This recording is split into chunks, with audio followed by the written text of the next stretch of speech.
Hi అందరికీ, welcome back to Bujjamma ఇంటి వంట. ఈరోజు వీడియోలో ఆనపకాయ కర్రీ ఎలా చేసుకుందామో చూద్దామండి. మరి ఆనపకాయ కర్రీని చేసుకోవడానికి ముందుగా ఆనపకాయ మొత్తం మంచిగా తొక్క తీసేసి ముక్కలుగా కట్ చేసుకోవాలి. కర్రీకి వీలుగా మంచి తొక్కంతా తీసేసి నీట్గా కడుక్కొని ముక్కలు కట్ చేసేసుకోవాలి. ఇలా ముక్కలు కట్ చేసుకొని చిన్న చిన్న ముక్కలుగా కర్రీకి వీలుగా కట్ చేసుకొని పక్కన పెట్టుకోవాలి. ఆనపకాయ కర్రీ తినడం వల్ల చాలా ఉపయోగాలు ఉన్నాయండి. ఎందుకంటే యూరిన్ ఇన్ఫెక్షన్కి ఇంకా చాలా చలువ చేస్తుంది. ఈ సీజన్లో తినడం చాలా మంచిది.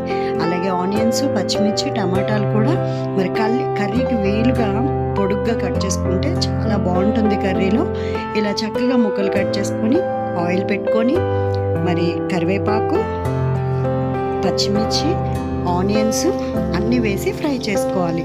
ఇలా వేసేసుకొని మంచిగా కలుపుకొని ఇంకా ఆనియన్స్ కూడా వేసుకొని కలిపేసుకోవాలి. ఇవి బాగా ఫ్రై అవ్వాలంటే కొంచెం సాల్ట్ వేసుకొని మంచిగా గోల్డెన్ కలర్లో వచ్చేలాగా ఆనియన్స్ని ఫ్రై చేసుకోవాలి. ఆనియన్ ఫ్రై అయిన తర్వాత మంచిగా కలుపుకొని దగ్గరికి కొంచెం ఆయిల్లో ఫ్రై అయిపోయిన తర్వాత ముందుగా కట్ చేసి పెట్టుకున్నటువంటి ఆ యొక్క ఆనపకాయ ముక్కల్ని వేసేసుకోవాలి. వేసిన తర్వాత మంచిగా ఉప్పు అంతా కూడా ముక్కలకి పట్టే విధంగా కలుపుకోవాలి.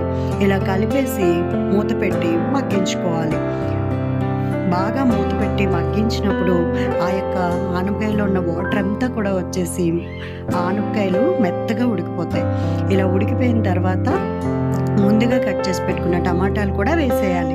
టమాటాలు వేసినప్పుడు మరి మళ్ళీ ఏం చేయాలంటే బాగా కర్రీని కలుపుకొని మంచిగా ముక్కలన్నీ కూడా కలిపేసి మళ్ళీ మూత పెట్టి మగ్గించాలి. ఇలా మూత పెట్టి మగ్గించడం వల్ల, సిమ్లో పెట్టి మగ్గించడం వల్ల ఏమవుతుందంటే కూర చాలా టేస్టీగా వస్తుంది. టమాటాలు కూడా మగ్గిన తర్వాత ఒకసారి మూత తీసి కారం వేసుకొని అలాగే మరి ముక్కలకి పట్టే విధంగా కారాన్ని కూడా బాగా కలుపుకొని కొంచెం వాటర్ వేసుకోవాలి. ఎందుకంటే ఆల్రెడీ అందులో వాటర్ ఉంటుంది కాబట్టి ఎక్కువ వాటర్ వేయకుండా కొంచెం వాటర్ వేసుకుంటే సరిపోతుంది. కర్రీ కాబట్టి గ్రేవీకి కలుపుకోవడానికి వీలుగా కొంచెం వాటర్ వేసుకొని మళ్ళీ మూత పెట్టి మగ్గించాలి. ఇలా దగ్గరికి మగ్గిన తర్వాత చాలా బాగుంటుంది కర్రీ. ఇలా మగ్గిపోయిన తర్వాత ఇంక మనం కర్రీ రెడీ అయిపోయినట్టేనండి.